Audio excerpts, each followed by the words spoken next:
अस्सलाम वालेकुम दोस्तों, उम्मीद करता हूँ आप सब खैरियत से होंगे। दोस्तों एक बार फिर से आपकी खिदमत में हाजिर हुआ हूँ एक बहुत ही खूबसूरत वीडियो लेकर, जिस पर आज हम रिएक्शन करेंगे। वो है एक सुल्तान सलाहुद्दीन अय्यूबी पर। एक पूरी उनकी जो ज़िंदगी गुजरी है उन पर बहुत ही अच्छी रिसर्च करने के बाद, बहुत ही मेहनत करने के बाद ये वीडियो बनाई गई। और इस वीडियो में हमें उनकी ज़िंदगी के बारे में बहुत कुछ मालूमात मिलेगी। और उन्होंने मस्जिद अल अक्सा जो फतह किया था, तो उसके बारे में भी सब कुछ जानेंगे। तो आइए देखते हैं क्या रिएक्शन होंगे। इस वीडियो का ओरिजिनल लिंक आपको डिस्क्रिप्शन में मिल जाएगा, आप देख सकते हैं। तो चलिए शुरू करते हैं, देखते हैं क्या रिएक्शन होते हैं। सलाहुद्दीन अय्यूबी, सलादीन के नाम से मशहूर, एक बहादुर और मजबूत नौजवान की आवाज उभरती है। यरूशलेम और मस्जिद अक्सा सलेबियों के कब्जे में है। मैं जिंदगी का लुत्फ कहाँ से लाऊं? मैं खाना कैसे खाऊं और चैन कैसे लूं? मैं रात को सुकून की नींद कैसे सोऊं? तैयार हो जाए, हम एक ऐसी कहानी शेयर करने वाले हैं जो हम सब में नया जज्बा जगा देगी। एक सच्चे इस्लामी हीरो, मस्जिद अक्सा के मुहाफिज, खादिम अल हरमैन, यरूशलेम के फातेह अल मलिक अबू अल मुज़फ़्फ़र सलाहुद्दीन अय्यूबी की कहानी। इस वीडियो के लिए भरपूर रिसर्च की गई है, जिसमें स्क्रिप्ट राइटिंग, वॉइस ओवर और वीडियो एडिटिंग शामिल है। हम इश्तिहारात से पाक एक फिलाही चैनल है। हक की इशाअत के लिए मुखलिस रजाकारों की एक टीम काम कर रही है। अगर आप हक को फैलाने में हमारा साथ देना चाहते हैं तो आप भी हमारे चैनल को सब्सक्राइब करके हमारे मिशन का हिस्सा बन सकते हैं। एक दफा का जिक्र है, बगदाद में एक मशहूर कारपेंटर रहता था। अपने उम्र के आखिरी हिस्से में उसने ज्यादातर वक्त अखरोट की लकड़ी से एक शानदार मिंबर तराशने में सर्फ किया। उसने मिंबर बनाने में अपनी तमाम सलाहियतें लगा दी। मिंबर की खूबसूरती सबको हैरत ज़दा कर देती थी। कारपेंटर की मेहनत से बने इस शाहकार मिंबर की शोहरत दूर दूर तक फैल गई थी। जब भी कोई बगदाद आता तो वो कारपेंटर को तलाश करता और उसके पास आकर कहता, ये मिंबर हमें बेच दो ताकि हम इसे अपनी मस्जिद में लगाएं। मगर उसका जवाब हमेशा एक ही होता, इस मिंबर की मंजिल मस्जिद अक्सा है। उस जमाने में यरूशलेम सलेबियों के कब्जे में था। सलेबियों को पोप और यूरोप की मुसलसल सपोर्ट हासिल थी। सल्जूकी सल्तनत खत्म हो चुकी थी। अनातोलिया और मेसोपोटामिया कई छोटी इस्लामी रियासतों में बट गई थी और वो आपस में मुसलसल झगड़ती रहती थी। मिस्र में बातनिया फातमी फिरका बन गया था, जिसने मुसलमानों को अंदर से कमजोर कर दिया था। इन चैलेंजेस के बायस यरूशलेम वापस लेना मुसलमानों के लिए सिर्फ एक ख्वाब था, ऐसा ख्वाब जो हकीकत से बहुत दूर था। इसके बावजूद कारपेंटर पूरे एतमाद के साथ सबको यही जवाब देता रहा, मुझे यही काम आता है, मैं कारीगर हूँ, मैं मिंबर तराशता हूँ। काश किसी दिन कोई बहादुर मुसलमान उठे और यरूशलेम आजाद करवाए तो ये मिंबर अपनी असल जगह पहुंच जाए। उस मिंबर की शोहरत तकरीबन हर शहर में पहुंच गई थी। जब लोगों में इसकी बेमिसाल खूबसूरती की बातें होने लगी तो 7 या 8 साल के एक छोटे बच्चे ने भी ये दास्तान सुनी। वो छोटा लड़का सलाहुद्दीन अय्यूबी था। मिंबर की दास्तान सुनते ही एक अज़म उसके जहन में हमेशा के लिए नक्श हो गया। यरूशलेम ईसाइयों से वापस लेना है और मिंबर उसकी असल जगह पहुंचाना है। इराकी शहर तकरीत में पैदा होने वाले सलाहुद्दीन अय्यूबी के वालिद कुर्दिश और वालदा तुर्किश थी। फौजी ट्रेनिंग में दिलचस्पी के बावजूद उन्होंने पहले दीनी तालीम को तरजीह दी। उन्होंने लॉजिक, फिलॉसफी, सोशियोलॉजी, फिक्र, तारीख, आर्ट्स और साइंसेस के मज़ामीन में भरपूर इल्म हासिल किया। सलाहुद्दीन ने अपनी तालीम दिमिश्क के हदीस यूनिवर्सिटी में हासिल की। मुसलमान उन्हें एक मिसाली सुल्तान समझते थे, जबकि सलेबी उन्हें एक सच्चे इस्लामी हीरो की नज़र से देखते थे। मशरिकी और मगरबी दोनों तारीख दानों ने अपनी किताबों में उनकी तारीफ की है और सब ने मुतफिक्का तौर पर उन्हें एक नेक, रहम दिल, खुशबाश, बाहिम्मत और बहादुर जंगजू बयान किया है। जब इस बाकमाल शख्स की उम्र 26 साल हुई तो उन्होंने अपने चचा शेरको के साथ रियासत में कई जिम्मेदारियां संभाल ली। सलाहुद्दीन जैसे जैसे बड़े हुए, यरूशलेम की फतेह के लिए तकदीर उनका रास्ता बनाती गई। आप पूछ सकते हैं कि कैसे जंगी रियासत के सुल्तान नूरुद्दीन जंगी ने अपने ज़ेरे हुकूमत तमाम तुर्किश रियासतों को मुत्तहिद किया और एक जिज़वी इस्लामी इत्तेहाद कायम करके सलेबियों से कई शहरों को कामयाबी से वापस ले लिया। जब मिस्र की फातमी रियासत को बहरान का सामना था, तब यरूशलेम के सलेबियों ने अपना असरूर व रसूख मिडिल ईस्ट में फैलाने की कोशिश की।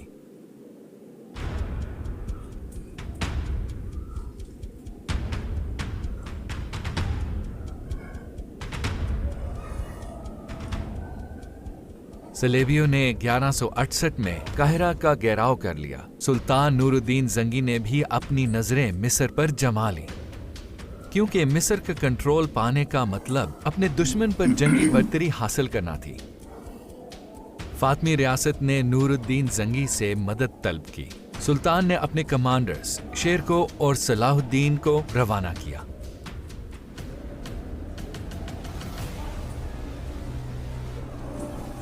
और शेरको ने पूरे मिस्र को सलेबियों से पाक कर दिया। इन कामयाबियों के बायस शेरको को मिस्र का वजीर मुकर्रर कर दिया गया, लेकिन ओहदा संभालने के कुछ ही अरसे बाद उनकी वफात हो गई। चचा की वफात के बाद सलाहुद्दीन अय्यूबी मिस्र के वजीर और मिस्र में सुल्तान नूरुद्दीन जंगी की फौज के कमांडर भी बने।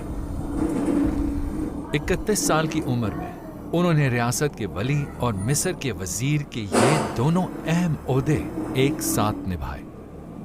सलाहुद्दीन ने मिस्र का कंट्रोल पाने के बाद अपनी और तुर्की के खिलाफ मुजाहमत करने वालों यानी फातिमी और उनके साथ देने वाले सलेबियों और बाज़ंतीनियों का मुकाबला शुरू किया।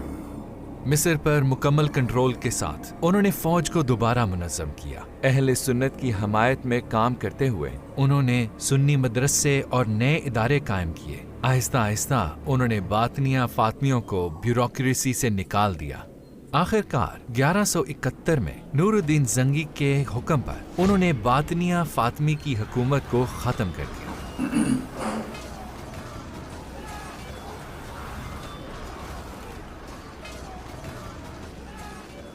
उस दौरान उन्हें एक इंतहाई गमनाक खबर मिली। सुल्तान नूरुद्दीन जंगी वफात पा गए थे। एक तरफ वो रियासत के इत्तेहाद और सुल्तान की कायम करदा इस्लामी रियासतों की हम आहंगी के तहफ़्फ़ुज़ के लिए कोशां थे, जबकि दूसरी तरफ उन्हें सलेबियों का भी सामना था। उस जमाने के हर इस्लामी कमांडर की तरह सलाहुद्दीन अय्यूबी की 3 आरज़ुएं थीं। मुसलमानों का इत्तेहाद महफूज रखना, यरूशलेम को वापस लेना और कस्तंतुनिया या इस्तांबुल को फतह करना। इस्लामी रियासतों का इत्तेहाद कामयाब जंगों और सलेबियों के खिलाफ जिद्दोजहद से मजबूत हो गया था। अगला मकसद यरूशलेम को वापस लेना था। काजी बहाउद्दीन इब्न शद्दाद यरूशलेम के लिए सलाहुद्दीन अय्यूबी की मोहब्बत और उमंग को इन अल्फाज में बयान करते हैं। यरूशलेम के लिए उनके गम और दुख का बोझ इतना ज्यादा था जिसे पहाड़ भी ना उठा पाते। यूं महसूस होता जैसे कोई माँ अपने खोए हुए बच्चे के लिए गमज़दा हो। वो अपने घोड़े पर सवार होकर निकलते और मुसलमानों को यरूशलेम की आज़ादी की खातिर जिहाद के लिए बुलाते। वो मजमा से खिताब करते और पुकार कर कहते, ऐ मुसलमानों, इस्लाम की खातिर, इस्लाम के लिए। गम के आंसू हमेशा उनकी आंखों में होते, क्योंकि यरूशलेम सलेबियों के कब्जे में था।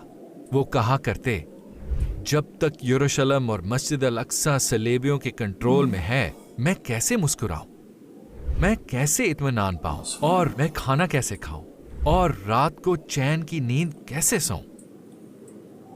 सलाहुद्दीन अय्यूबी यरूशलेम वापस लेने के लिए पुरअज़म थे, लेकिन यरूशलेम फतह करने से पहले सूरत हाल का बगौर जायजा लेना जरूरी था। उन्होंने महारत से कई गैर मुनज़्ज़म फोर्सेस को जमा और मुनज़्ज़म करके ताकत का तवाज़ुन अपने हक में बदला। उनकी बुनियादी तवज्जो लतीनी सलेबी रियासतों पर थी। इस दौरान यरूशलेम का बादशाह मर गया और गी ऑफ लुसिनिया उसका जानशीन बना। सलाहुद्दीन अय्यूबी ने कदम ब कदम आगे बढ़ना शुरू किया। उन्होंने हल्ब पर कब्जा करने से पहले दियारबकर, औरफा, हैरान, रका, काबूर, नसीबीन और बहुत से शहरों को फतह किया। ये तमाम शहर यरूशलेम के रास्ते पर जंगी अहमियत के हामिल थे। सुल्तान ने सबसे पहले तिब्रिया शहर का घेराव किया।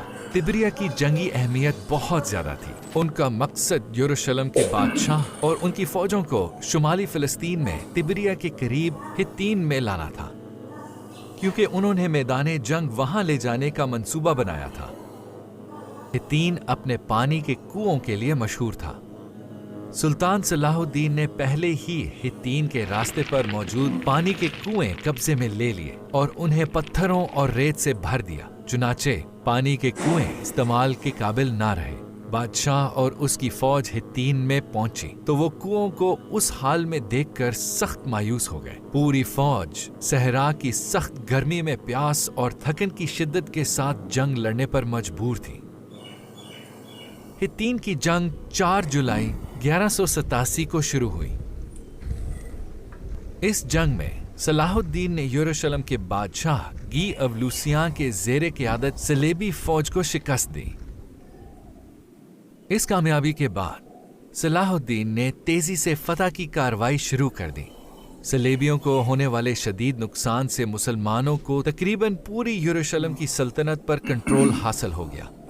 उन्होंने अक्का, तिब्रिया, इस्कलान, नाबलस, रमल्ला और गजा समेत बहुत से किले फतह किए।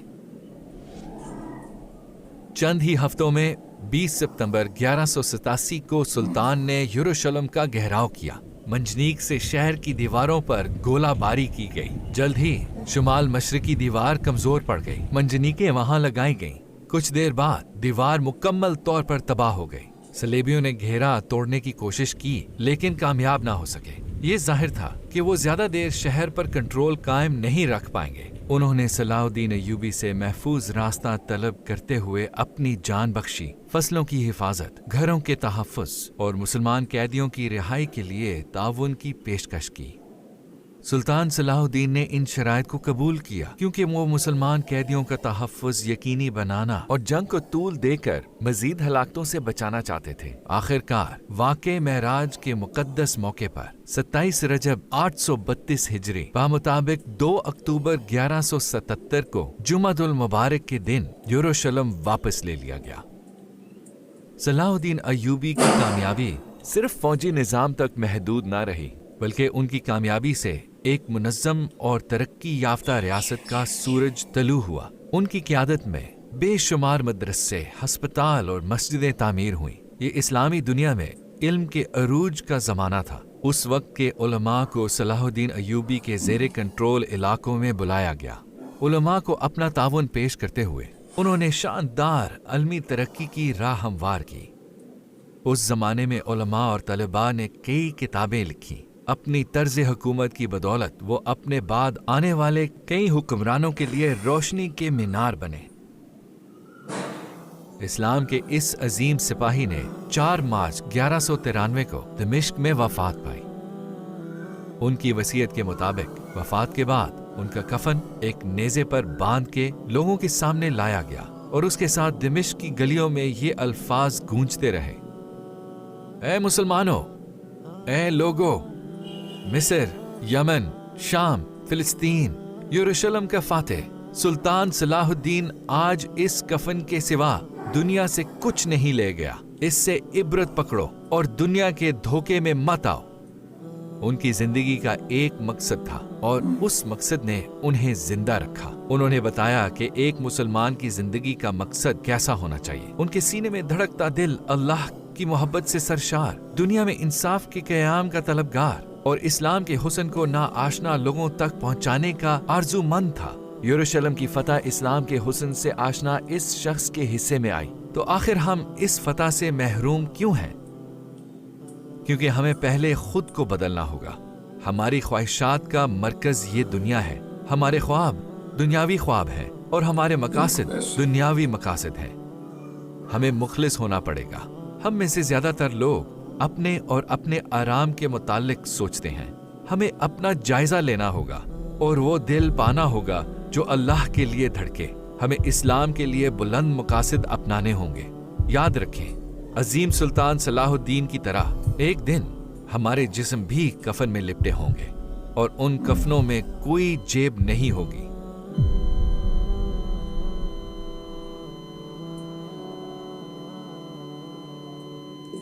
जी तो दोस्तों, ये थी आज की वीडियो जिस पर हमने रिएक्शन किया, और उम्मीद करता हूँ इस वीडियो से आपको बहुत कुछ देखने को, सुनने को, सीखने को मिला होगा। तो ये थे हमारे मुसलमान सुल्तान सलाहुद्दीन अयूबी, जिन्होंने मुसलमानों के लिए इतना कुछ किया, और जब उनका मकसद ये बना कि मस्जिद अल-अक्सा को फतह दिलानी है, तो उन्होंने बस इसके बारे में ही सोचा। उसके बाद ना अपनी ज़िंदगी के बारे में सोचा, ना अपनी दुनियावी ख्वाहिशात के बारे में सोचा, ना किसी और चीज़ के बारे में सोचा, सिर्फ यही ही सोचा, और अल्हम्दुलिल्लाह वो कामयाब हुए। लेकिन आज हम मुसलमान अपना हाल देखें तो हमारा हाल बहुत बदतर हो चुका है। तो ये वीडियो अगर पसंद आई है तो वीडियो को लाइक कर दें, मेरे चैनल को सब्सक्राइब कर दें। मिलते हैं अगले वीडियो में, तब तक अपना बहुत सारा ख्याल रखिएगा। शुक्रिया, अल्लाह हाफिज़।